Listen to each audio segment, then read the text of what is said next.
ഇവിടുത്തെ പ്രകൃതി ഭംഗി ആസ്വദിക്കണമെങ്കിൽ കാട്ടുദൈവങ്ങളുടെ അനുവാദം വേണം. അവർ നിങ്ങൾക്കായി ഒരുക്കി വെച്ചിരിക്കുന്ന ഈ കാഴ്ചകൾ ഇവിടെ ഇങ്ങനെ നിലനിൽക്കുന്നത് അവരുടെ കരുതൽ കൊണ്ടാണ്. അതിനൊരു പ്രതിഫലം അവർക്ക് കൊടുത്തേ പറ്റൂ.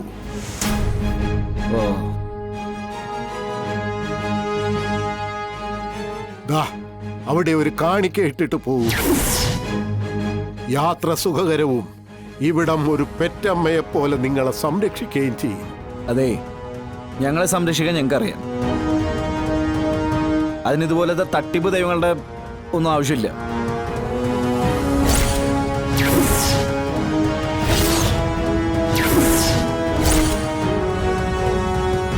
കുട്ടികളെയും കൊണ്ട് പോകുന്നതല്ലേ, ഒന്ന് കയറി തൊഴുത് വണങ്ങി പോകുന്നത് ഉത്തമമായിരിക്കും.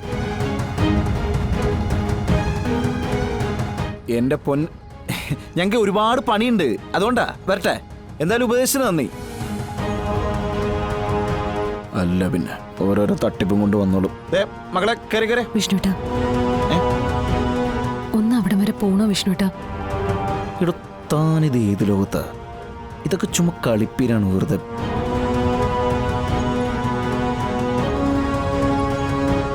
എല്ലാരും കയറി, വണ്ടി കയറി, മക്കള് കയറി, താനും കയറി.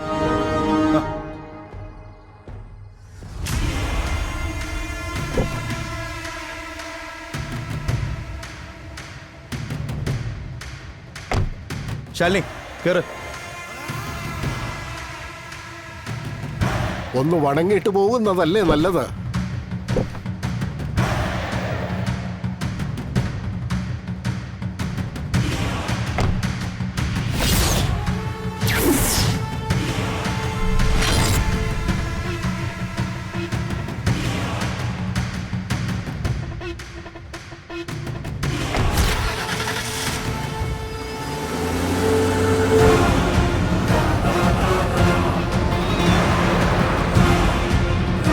ഇവിടത്തിനൊരു ശുദ്ധിയുണ്ട്, ഒരു നെറിയുണ്ട്.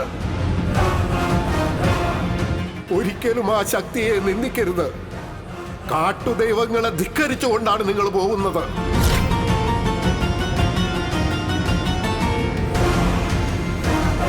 ഈ പോക്കാപത്തിലേക്കാണ്, വലിയ ആപത്തിലേക്ക്, വലിയ ആപത്തിലേക്ക്, വലിയ ആപത്തിലേക്ക്, വലിയ ആപത്തിലേക്ക്.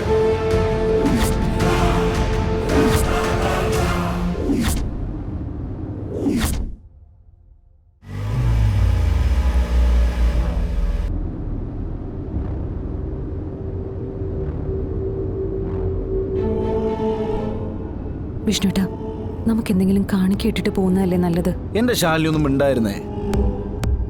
ഇതൊക്കെ ചുമ്മാ വെറുതെ. തന്റെ അമ്മ എന്നെ ആവശ്യത്തിനധികം പൂജയും വഴിപാടൊക്കെ നടത്തുന്നതല്ലേ, അതൊക്കെ മതി. ഇതൊക്കെ വെറുതെ തട്ടിപ്പാടും. കാണിക്കട്, പൈസ ഇട്. ഇനി ഇവിടെ എത്ര ദൂരം ഉണ്ട് അച്ഛാ? നമ്മളെത്താറേടാ?